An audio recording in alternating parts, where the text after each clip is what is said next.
My most memorable and proud experience before the pandemic, part of my job was to go to the Daily Center, meet our clients and or their families, and navigate the Daily Center for them when their trial had started, as their judges were being selected, or potentially their cases were being settled. And I was able to meet a family. He was a retired iron worker, Local 63.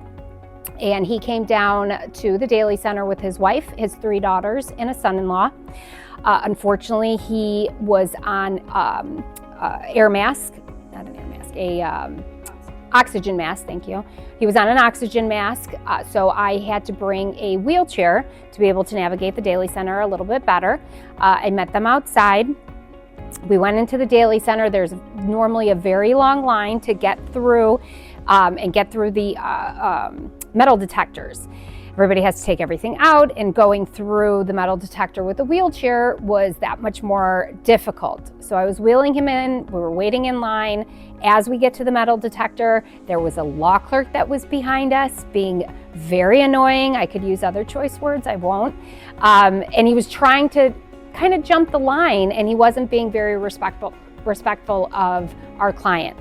I turned to him and I said, "Hey, back up, I am doing something here." I got my client through the metal detector, I got him back in the wheelchair, we went to the elevator bay.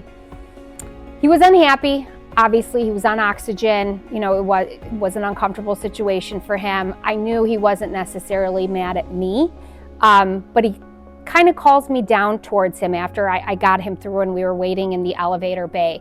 And he said, "You have my back, don't you?" And I told him, "I will throw elbows for you." And that is the truth. And I get emotional every time, because it goes back to, it's not fair that he was put in that situation. So if I was able to do something to make life a little bit easier and get him through this Daily Center, I am proud, humbled, and honored that I was able to do that.